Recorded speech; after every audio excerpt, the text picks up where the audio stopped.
share His word. 104, take my hand, precious Lord.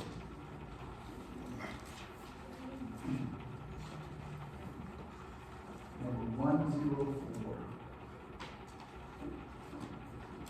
When my way groweth drear, precious Lord, meet near, and my life is all gone. Hear my cry, hear my call, hold my hand, lest I fall. Take my hand, precious Lord, lead me home.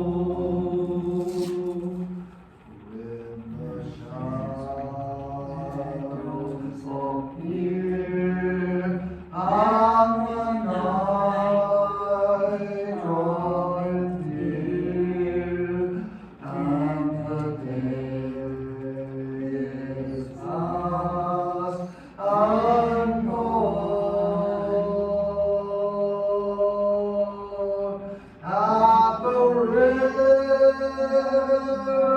I stand, guide my feet, hold my hand, take my hand, precious Lord, lead me home. Precious Lord, take my hand, lead me on, let me stand. I am tired, I am weak, I am worn. Through the storm, through the night, lead me on to the light. Take my hand, precious Lord, lead me home. Precious Lord, take my hand. Lead me on. Let me stand. Today is Easter Sunday. I refer to it more as Resurrection Sunday, a day that we, as Ken brought up, recognize the life of Jesus, his death, burial, and resurrection. I want to talk about the resurrection, but in order for there to be a resurrection, there must first be a death. So we have to touch on death. I don't like talking about that. I don't think any of us likes talking about death. Death affects us in adverse ways. We try to ignore it. Oh, sure, we may go buy life insurance for when we die, but we call it life insurance, so we can take care of. Some of us may even be brave enough to go find plots where we'll be able to die, but it seems so surreal because we can't envision ourselves being there. Death works that way. We ignore it. We don't want anything to do with it.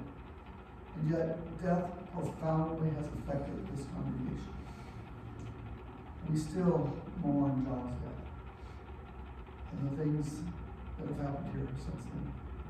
You have known people in your life who have passed away, who have died. And you know the grief and the sorrow that comes from death. But God has a message for us. And I want us to turn to John chapter 11. You'll need to have your Bibles to read along with me,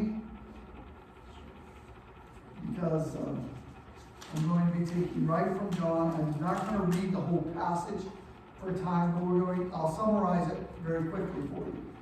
Jesus is with his disciples, and they come to him, or he gets word that his friend Lazarus is sick. Jesus delays for several days before he goes there. He tells his disciples, Lazarus is sick, we need to go see him. And they said, well, you don't want to go back to that way because they just tried to kill you. Jesus says, we're going to go. And so they go back, and on the way there, Martha hears that he's coming, and she runs out to meet him. And she greets him, she falls down before him, and she says, Lord, Master, if you had been here, my son, my brother would not have died. And Jesus says, believe.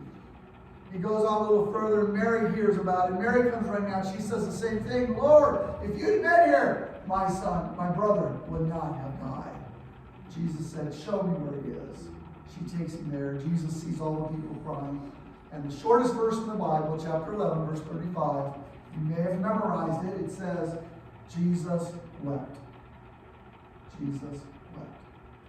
They take him to the tomb.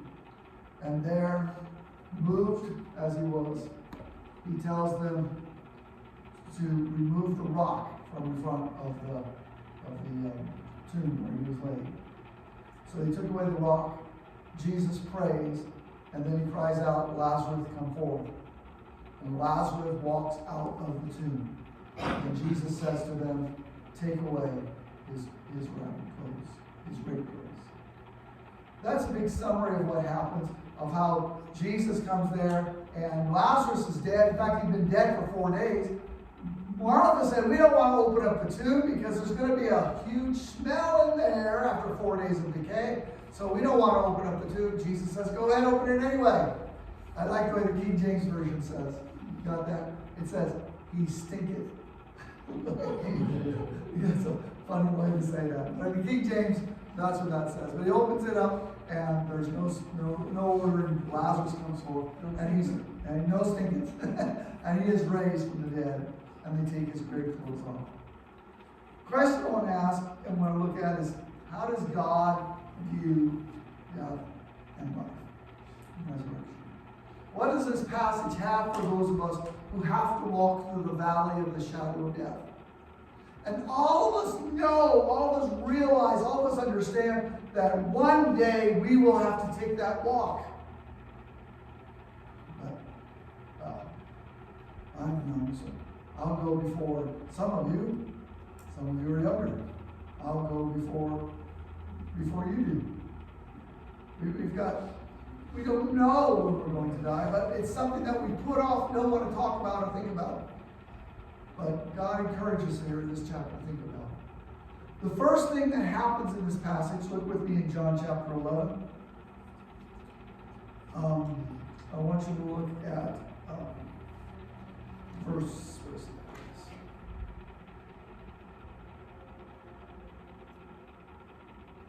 There it is, verse 6. So when he heard that Lazarus was sick, he stayed where he was 2 more days. And then he said to his disciples, let's go back to Judea. When they came, remember I told you the story, skip over to verse 21. Martha and Mary had been at the tomb with a lot of people. Bethany was close to Jerusalem, so a lot of people from Jerusalem were there. They must have been well known, well respected, because a lot of people were there with him. And when Martha hears that Jesus is coming, Martha leaves the rest of them and runs out to meet Jesus. Verse 21. Lord, Martha said to Jesus, if you had been here, my brother would not have died. Skip down to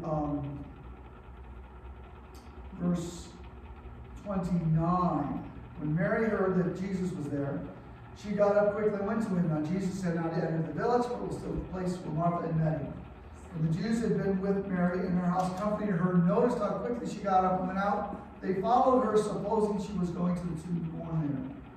When Mary reached the place where Jesus was and saw him, she fell at his feet and said, Lord, if you had been here, my brother would not have died. Sound familiar?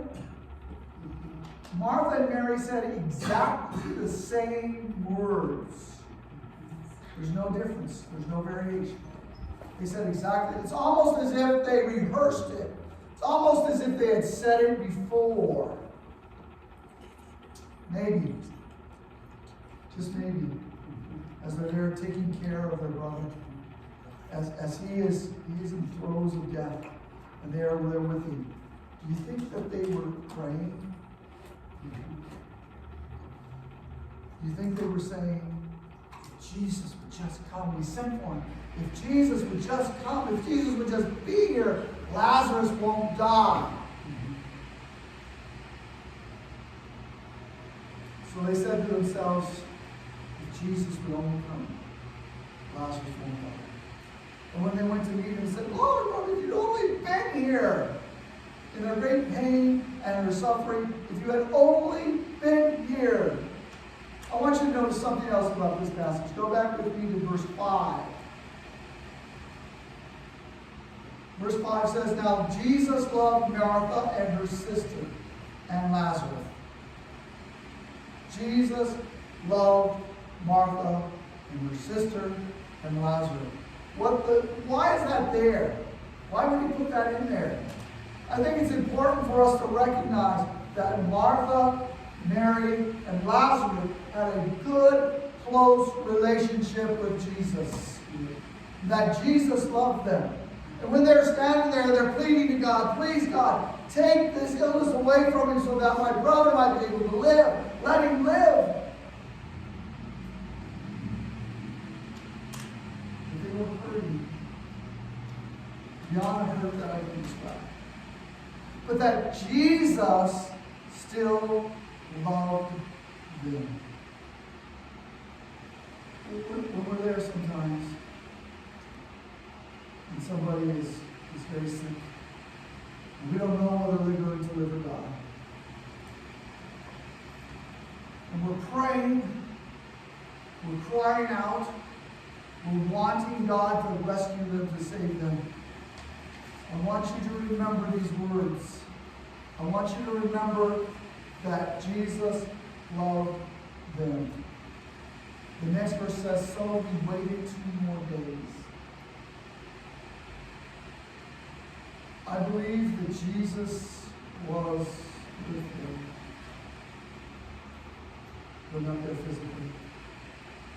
I think that when we are in that position, when we are hurting, I want us to remember that Jesus still loves us.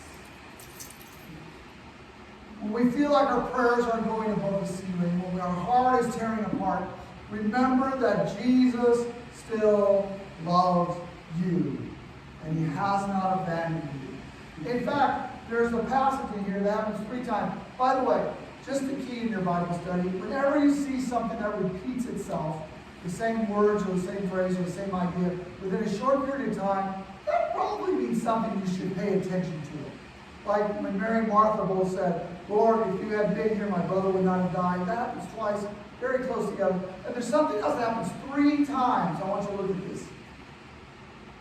Starting verse 33. Jesus is there now with Mary and with Martha. This is when he's talking to Mary.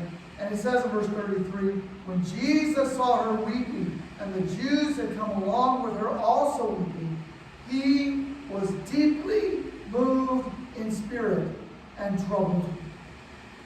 He was deeply moved in spirit and troubled because of the weeping. In fact, it's shortly after that in verse 35 where it says, Jesus wept. Jesus wept. And then skip down with me in verse 38. Jesus once more, now we're going over to the tomb. Jesus once more, deeply moved, came to the tomb. Deeply moved. The same as it is in verse 33. Deeply moved, it says there, in spirit and trouble.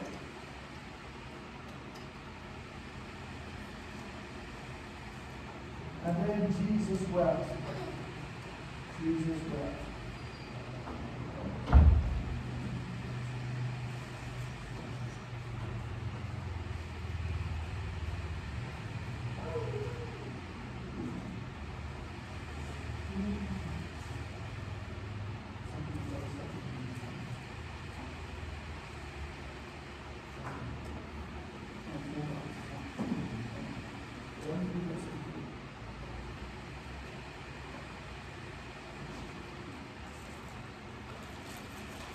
I want to give each of you something to remember by.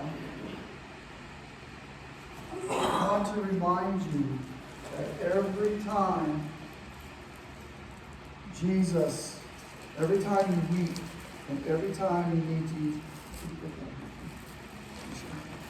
every time that you cry, every time that we weep, Jesus is here with us.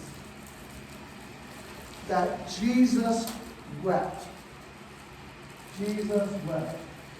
Anytime you use a tissue, every time you blow your nose, every time you wipe a tear from a child's face or from your own face, remember, Jesus wept. Jesus is with us. Jesus feels for us. In fact, may I be so bold as to suggest that this weeping, what is John called it? John says it is deep movement. Deeply moved in spirit and in trouble, verse 33. I can't describe what weeping is or what it's about. I can't tell you what it would be like. I can't demonstrate it for you. I'm not good enough of an actor, and then I'd be acting. But I can tell you this. If it should ever happen that this little girl should die before me, I will demonstrate for you weeping. Some of you have been there. But let me suggest this, that Jesus was deeply moved and troubled in spirit, that when we weep, Jesus weeps with us. In fact, I would like to propose that it's possible, I think it's true, that Jesus has greater depth of emotion than we do. And that when he is deeply moved and troubled in spirit, that he weeps more than us to the death of our loved ones. He cries with us. He hurts with us. He weeps with us. So anytime you take a tissue from now on, please think of that Jesus wept. I want you to look at what happens next. Beginning verse 17. Of John 11. On his arrival, Jesus found that Lazarus had already been in the tomb for 4 days. Now Bethany was less than 2 miles from Jerusalem, and many Jews had come to Martha and Mary to comfort them in the loss of their brother. When Martha heard that Jesus was coming, she went out to meet him, but Mary stayed at home. Lord, Martha said to Jesus, if you had been here, my brother would not have died. But I know that even now God will give you whatever you ask. Jesus said to her, your brother will rise again. Martha answered, I know he'll rise again in the resurrection of the last day. Jesus said to her, I am the resurrection and the life. The one who believes in me will live even though they die. And whoever lives by believing in me will never die. I think that the signs in the Gospel of John are there that we might believe, but they are there to substantiate, to prove what Jesus says is true. Jesus says, I am the resurrection and the life. And then he proves it by going to the tomb and saying, Lazarus, come out. And out came a man who'd been dead for 4 days. How can that be possible? How can that be? And yet, it happened there before them. It is true. Jesus told his disciples, you want proof? I'll give you proof. In 3 days, I will destroy this temple and raise it back to life again. He told that to the Pharisees and those who were fighting against him. He said, I will raise the temple back. And he was talking about the temple walls that were around just before that. And so they thought he was talking about the temple there. This thing is over 60 years to build this. How are you going to build it again in 3 days? But Jesus was talking about his body. The proof of that is his resurrection. The proof that Jesus is the resurrection is that Lazarus came forth from the tomb. He says, I am the resurrection and the life. I want to reflect just for a moment on our idea of death and life.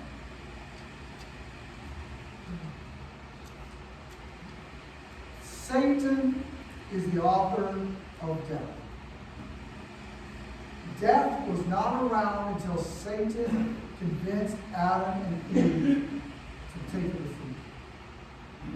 So sometimes we say that, God, why are you such a loving God, and yet you allow all these children, all these people, all these things to happen that kill people? God, why are you doing that? Let me remind you, Satan is the author of death. God is the author of life. Don't blame God for the death of a child, for the death of a parent, for the horrendous deaths that take place on this world. That is the work of Satan. I want you to turn with me just for a short period of time back over to John chapter 10 and starting in verse 10. John chapter 10 and verse 10. I'm reading from the New International. It says, the thief comes only to steal and kill and destroy. That is Satan. He comes to steal, to kill, and to destroy. That is his plan. That is his work. That's what he does here on the earth. Steal, kill, and destroy. But then he goes on and says, I have come. God is here that you may have life. Not just life, but have it to the full. God is about life. He breathed into man the breath of life. And it was Satan that took that away. I am the resurrection, verse 25 of John 11 again. I am the resurrection. Evident by Lazarus coming forth. That's the proof. And the life. The evidence is that as he came forth, it wasn't just a body wrapped in burial clothes, but it was a body that was alive. Take off the rags that are around him. Take off the grave clothes and let him go, because he is alive. Jesus is the resurrection and the life. And then he says, the one who believes in me will live. If we believe in Jesus, we will live. Jesus repeats this in verse 40. Did I not tell you that if you believe, you will see the glory of God? Glory of God. When we look at death, we look at it being horrible, but I want you to go all the way back to verse 4. When Jesus heard about it, he says, this sickness will not end in death. No, it is for God's glory, so that God's Son may be glorified through it. Satan uses it to destroy us. God uses death so that he might be glorified. Continue reading on. In chapter 11, verse 25. I am the resurrection and the life. The one who believes in me will live even though they die. We all sin and fall short of the glory of God. We will die. But Jesus says, even though you die, you will live. And look at the next verse, verse 26. And whoever lives by believing, okay, that refers back to verse 25, one who believes in me will live even though he die. Whoever lives by believing in me will never die.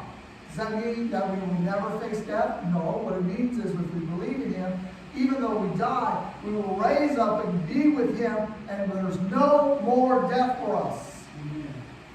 It is there forever. Then Jesus says something that we need to focus on. He says, do you believe this? That's a question we all have to answer. Do you believe this? There were some there who saw what Jesus did in the resurrection of Lazarus. There were some people who saw Jesus after he was raised from the dead. There's some people who heard the stories, and we have the documentation that it's true. And we have the same documentation as everybody else. We have the same evidence as other people. And yet they said, this can't really be true. Nobody comes to life after they're dead. Whether it be 3 or 4 days, nobody has ever come out of the grave. It must be a hoax. It must be a trick.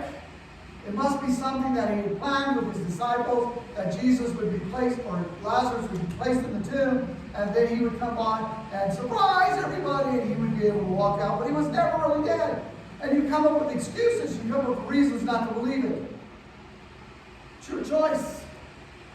You can believe whatever you want. If you want to believe that, that's okay.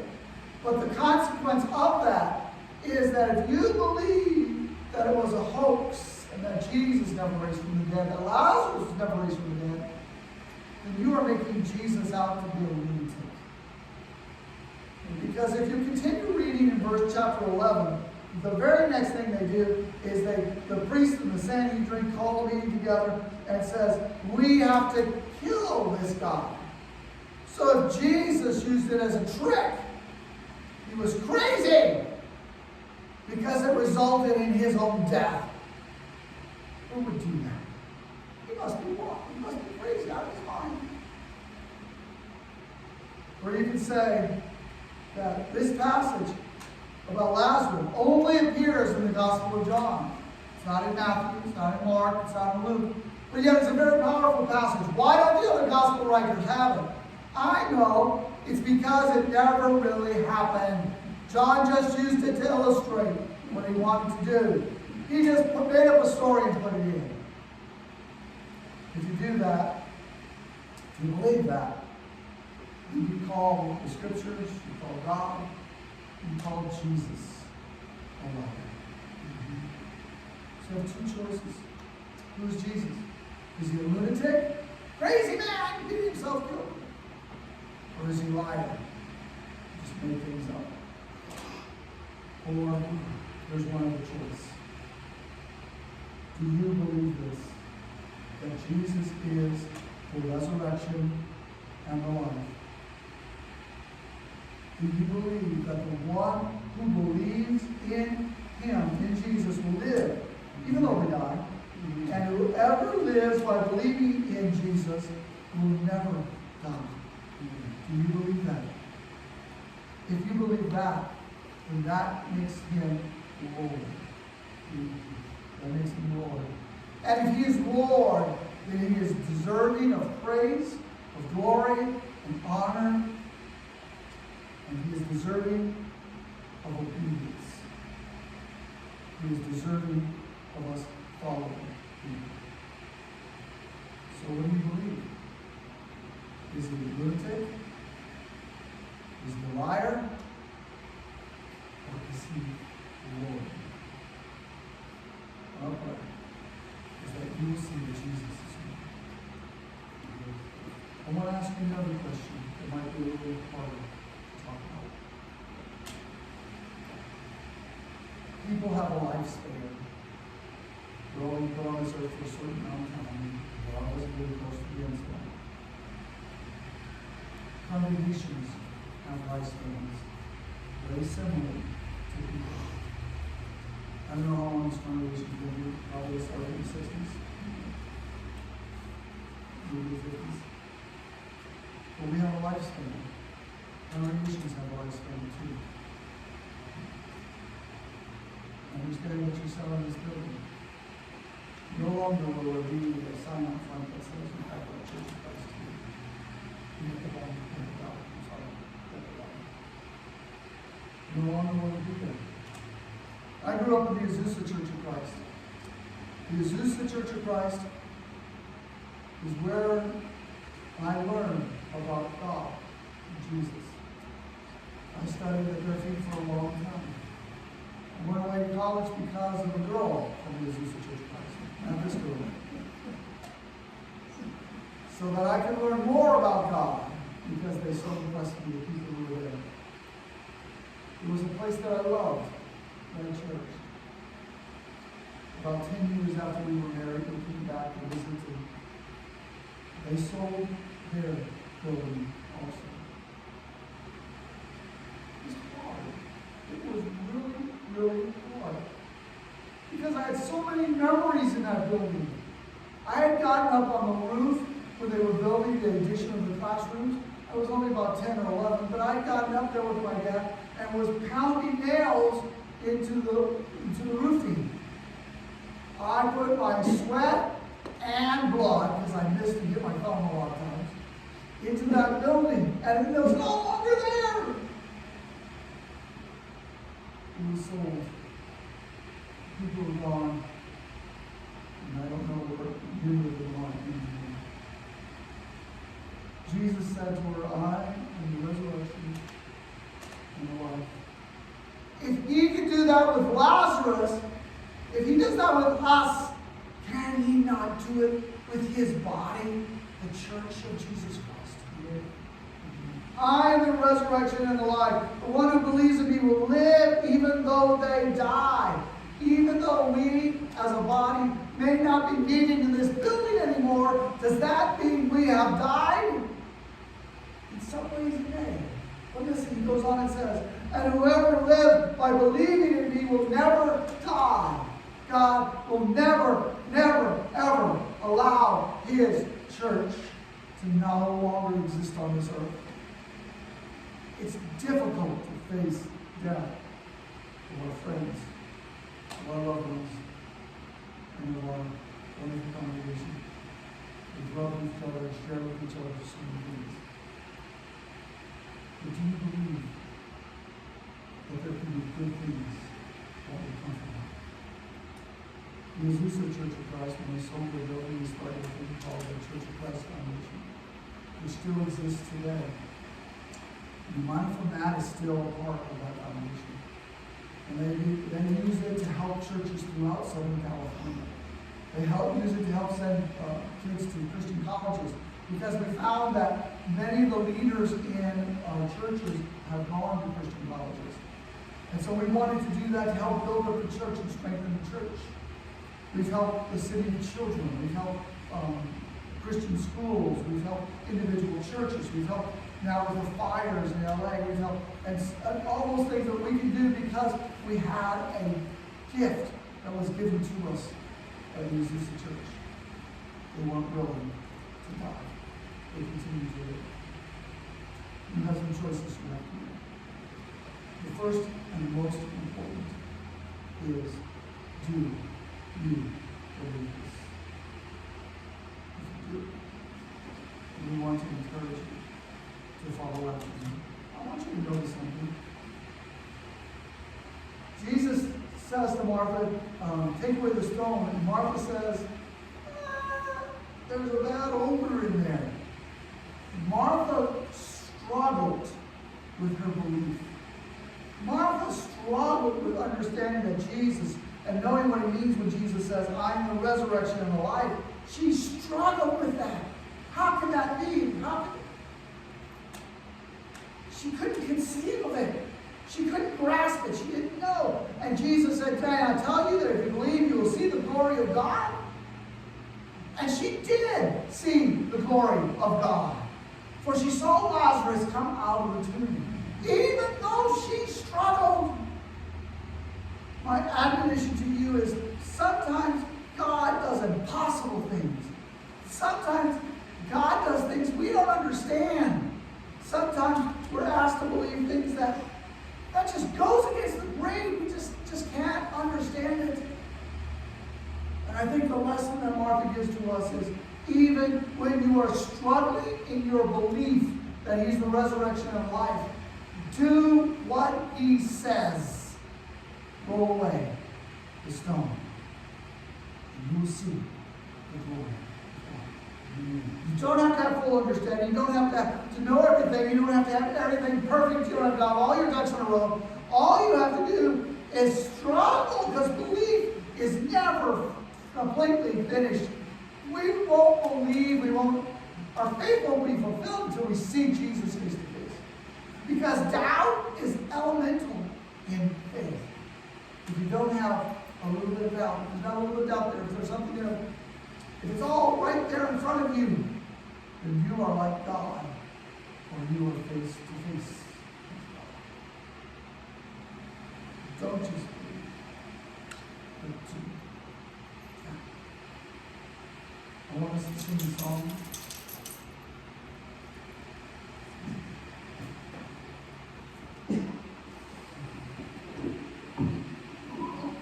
The song is Does Jesus Care?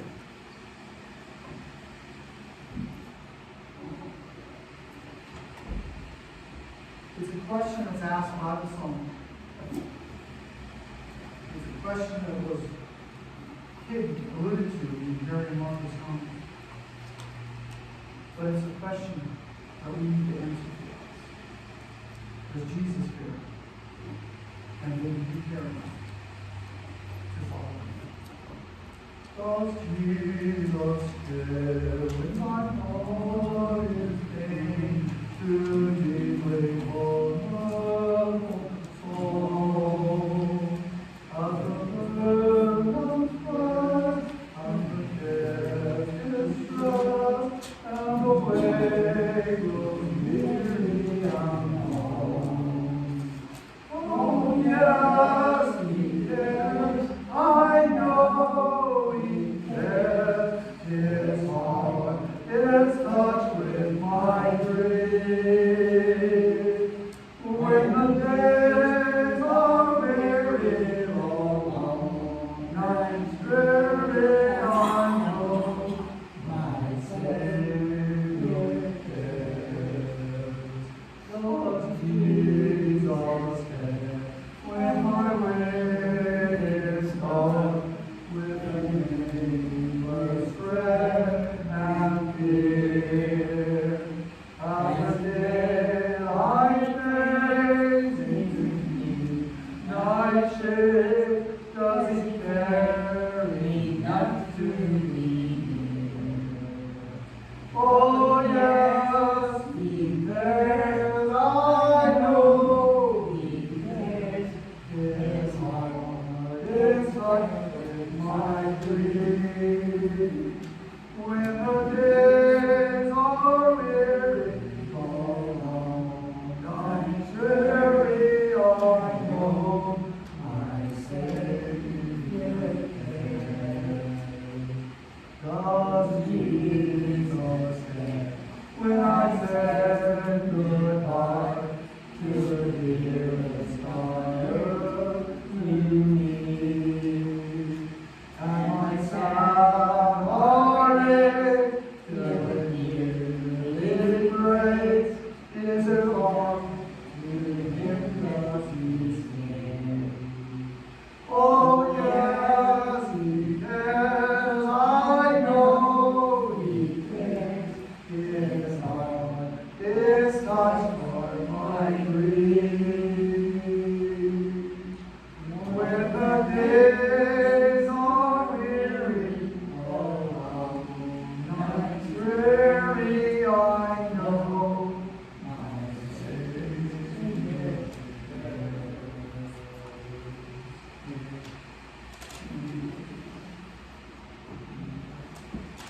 Yeah, would you do me a favor?